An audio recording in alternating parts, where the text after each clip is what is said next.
Oke, baik. Selamat datang di ARGIS part keempat. Kita kali ini akan membahas tentang clipping. Pada dasarnya, clipping itu adalah suatu cara untuk menggabungkan dua shape file yang terpisah tapi menempel. Jadi pada dasarnya clipping itu seperti editing. Untuk menambahkan, misalnya terjadi kesalahan, kita akan tambahkan shape file itu, kita lanjutkan lagi. Misal ini saya tambahkan, saya membuat shape file, lalu terjadi kesalahan, saya tidak sengaja double klik di tengah-tengah, lalu akan saya tambahkan file shape file di sebelahnya dengan autocomplete polygon. Jadi akan ditambahkan autocomplete polygon. Jadi kita akan lanjutkan di terakhir yang kita digitasi, lalu lanjutkan, tinggal dilanjutkan digitasinya, lalu di double klik di ujung.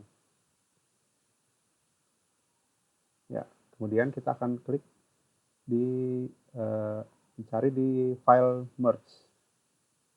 Ya, pertama di merge, kita akan merge di situ, kita akan gabungkan dua file ini. Nah, pilih semua file itu, bisa dengan di rectangle select atau di shift dan diklik dua-duanya, lalu klik merge. Ya, udah bukan? Jadi satu sekarang. Terima kasih.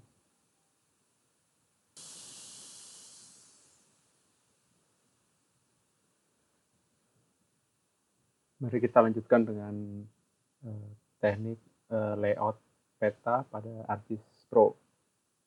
Di sini saya sudah tambahkan file pemukiman dan file sungai untuk sebagai biar perbandingan aja. Misalnya curah hujan yang tinggi, sungainya banyak gitu. Jadi biar petanya tidak plain aja. Yang pertama ini filenya masih belum terpotong sempurna dengan batasnya ya. Kita akan melakukan clipping pada file SHP tersebut. Kita akan klik tools, lalu ketik cari clipping. Ya, clip, kita cari clip.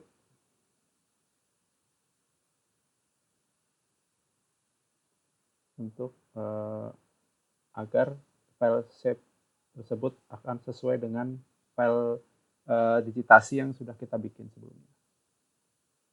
Pertama, input yang akan kita potong, misalnya pemukiman, lalu input yang akan menjadi patokannya, file curah hujan itu sendiri.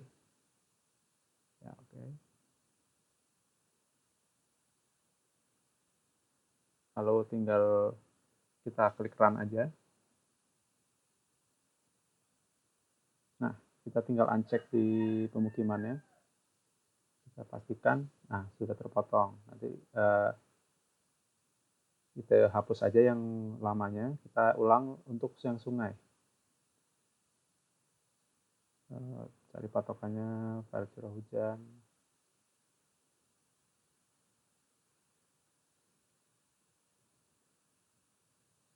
Cari patokannya dulu, klik run.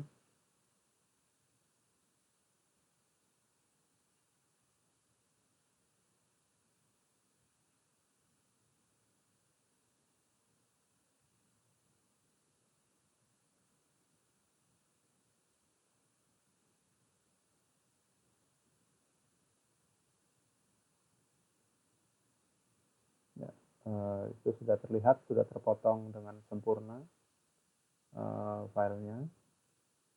Filenya sudah terpotong, jadi kita akan selanjutnya kita tinggal melakukan proses layout aja.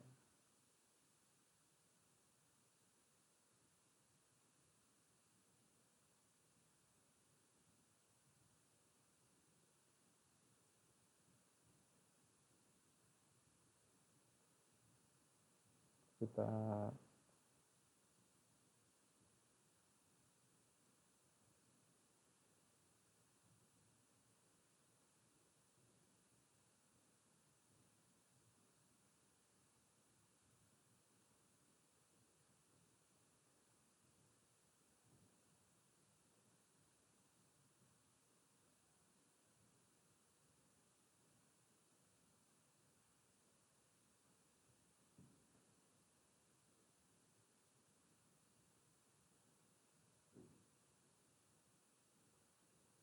Kita ganti warna pemukimannya agar terlihat kontras dengan yang lain. Kita pilih warna merah misalnya.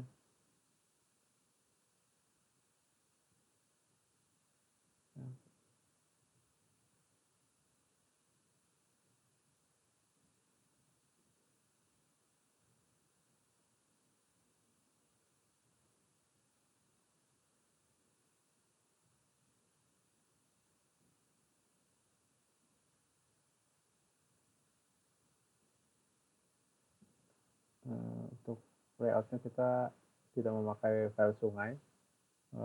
Sungai tadi sebagai contoh saja, kita akan masuk ke insert, lalu kita pilih berbagai macam ukuran ya di sini ya. Semua kertas dari A5 sampai A0, kita akan pilih A3 landscape. Ya, sudah terlihat kanvasnya. Yang pertama adalah kita lakukan pembuatan batas peta. Kita melakukan pembuatan border. Kita bikin dulu yang pertama untuk peta utamanya, lalu kita bikin yang sebelahnya untuk identitas atau keterangan-keterangan peta. Kita sesuaikan lagi ukurannya supaya rapi. Nah, terus pertama adalah kita bikin garis dulu yang untuk di atas untuk judul atau untuk instansi pembuat. Bikin line itu mouse-nya tidak usah ditahan juga bisa. Kita double klik jika sudah selesai. Kita tambahkan lagi di bawah untuk insert peta. Sama file line juga. Kita akan masuk, kita akan klik di situ, lalu digeser ke kanan, double klik di situ, selesai. Nah, untuk berikutnya adalah untuk memasukkan memindahkan peta dari yang kita sudah digitasi ke dalam layout yang sudah disediakan. Kita pilih yang sudah ada skalanya, kita masukkan ke situ, jangan terlalu mepet dengan garis untuk keterangan skala pada keterangan grid peta. Oke, kita masukkan. Jika sudah terlihat, itu skalanya kita sesuaikan lagi supaya tidak terlalu kecil. Kita di sini coba 200.000 ya. Oke, saya rasa sudah cukup. Kita akan activate untuk menggeser peta tersebut supaya center di tengah. Klik activate lagi. Oke, kita akan geser dengan mouse yang di tengah. Oke, saya kira-kira udah center. Lalu klik layout lagi untuk keluar. Ya. Kemudian kita akan masuk, kita akan ketik di situ judul petanya. Kita akan buat judul peta curah hujan Kabupaten Pangandaran.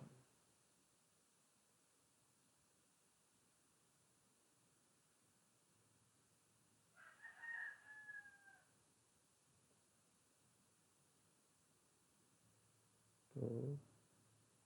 Untuk menyesuaikan ukuran, kita tinggal geser aja bagian pojok, otomatis hurufnya akan menyesuaikan dengan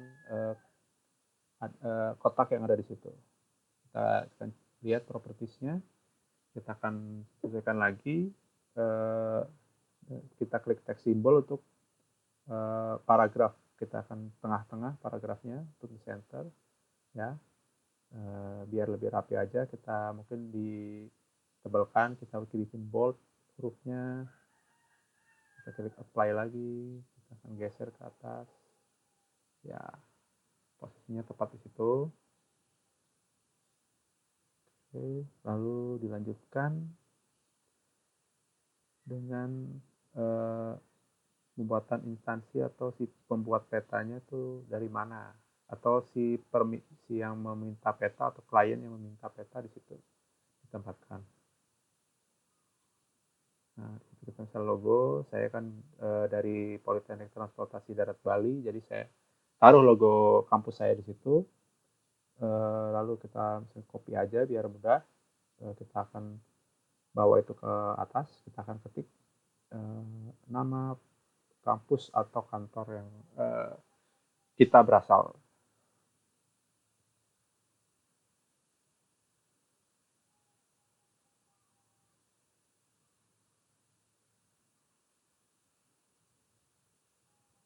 Oke, kita sesuaikan lagi supaya tidak terlalu mepet. Ya, kita sudah.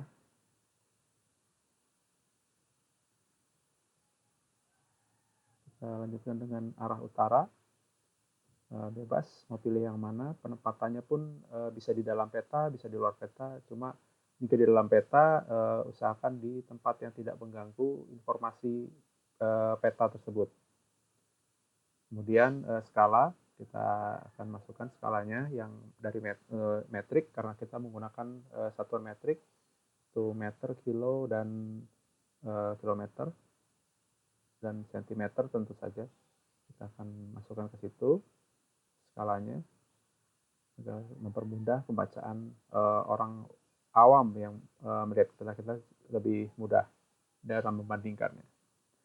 Kemudian kita masukkan legendnya, kita klik, kita drag saja. Oke, secukupnya dulu. Nah, sudah masuk.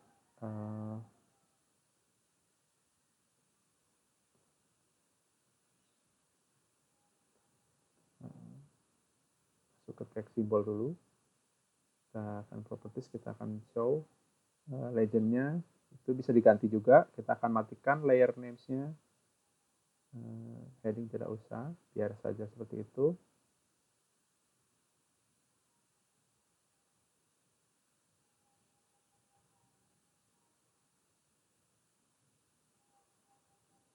Kita akan ganti remarknya biar menjadi wilayah atau daerah.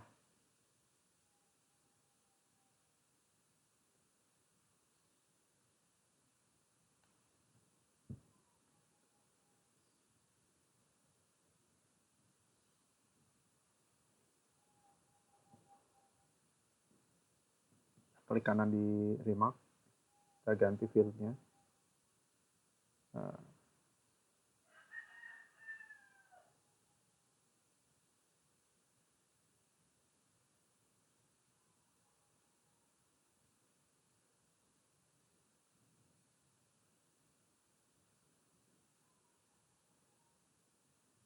Di situ juga diganti.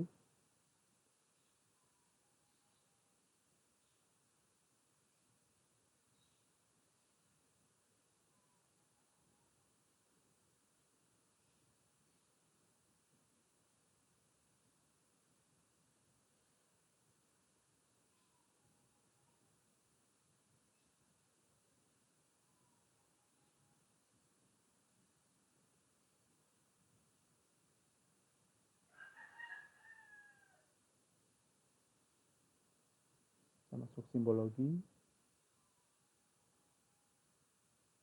kita diganti ke situnya. Kita akan ganti nama daerah atau wilayah.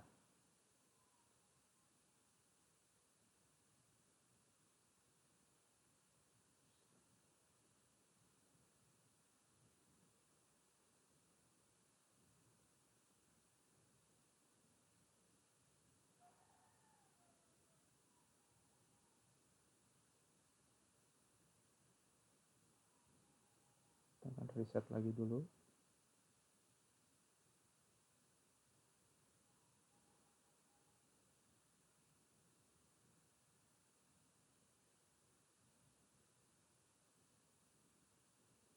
Kita masuk. Ya, sudah berubah juga di situ.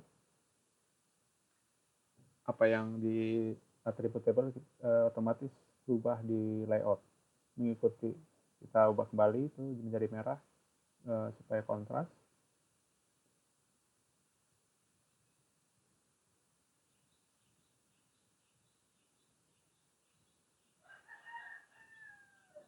Lalu kita masukkan informasi penunjang seperti spatial reference atau proyeksinya, kita akan masukkan di situ. Tidak ada juga tidak apa-apa, tidak masalah.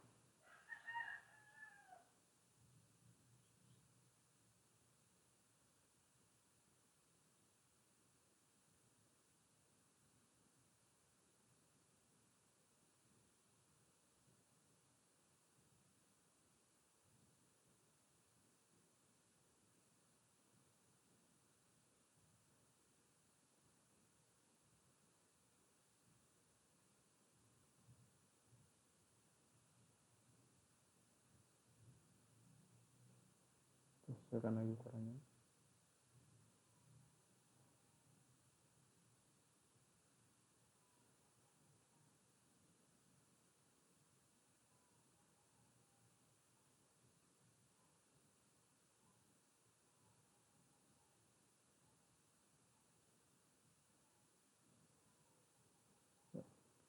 Tulis pas BGS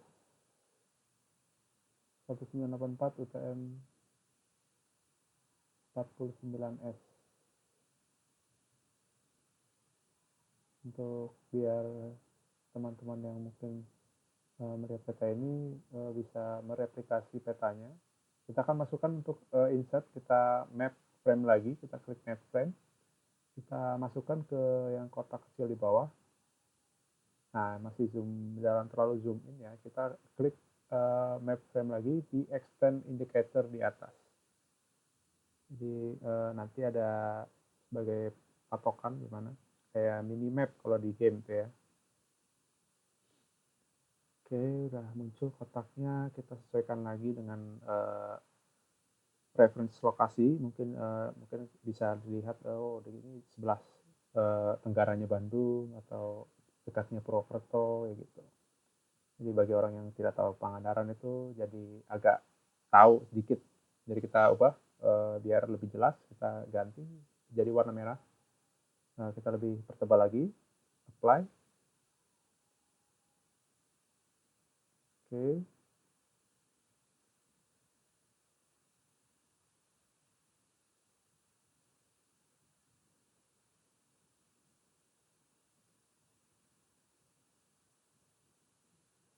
Habis itu kita akan masukkan grid-nya ya. Grid pada peta, kita akan masukkan grid. Kita pilih yang black vertikal. Kenapa vertikal? Biar tulisan yang di sebelah yang vertikal itu tidak ikut jadi horizontal, jadi menabrak tepi peta, jadi ikut mengikuti garisnya. Jadi kita spatial reference-nya kita atur juga untuk menjadi UTM agar keluar angka UTM-nya. Kita masuk ke 49S, kita klik OK. Kita lihat akan sudah coba belum. Ya, sudah selesai. Oke, kita keluar saja. Sudah habis ini kita akan ganti grid line-nya menjadi intersection point agar tidak terlalu mengganggu peta. Intersection point kita bisa lihat sudah terlihat tanda plus di situ. Sama aja itu fungsinya seperti grid, tapi lebih simpel. Berikutnya adalah cara untuk mengekspor dokumen ini menjadi PDF atau JPEG dan sebagainya. Sesuka kita mau bagaimana permintaan kita jangan lupa dimatikan juga georeference-nya dimatikan biar tidak terjadi masalah, karena biasanya error kalau dinyalakan kalau PDF itu. Kita pindahkan dengan masukkan ke folder yang kita mau, kita ganti namanya, misalnya Curah Hujan Pangandaran. Oke, dan pemukiman. Oke, lalu tinggal kita ekspor saja.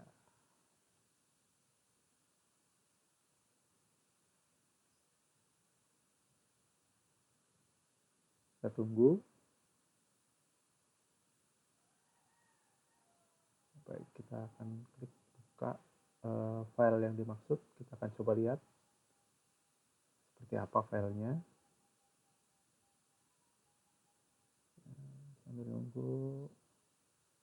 Oke, nah ini dia hasil akhir dari peta yang sudah kita buat dan kita bikin layoutnya seperti ini kira-kira. Mungkin nanti bisa diperbaiki lagi, teman-teman bisa menambahkan apa yang kalian suka. Mungkin saya tidak suka pakai kilometer, saya sukanya pakai mile, boleh-boleh aja, tidak ada yang salah dalam layout peta. Boleh formatnya juga landscape atau portrait juga tidak masalah. Oke, sekian dari saya, terima kasih.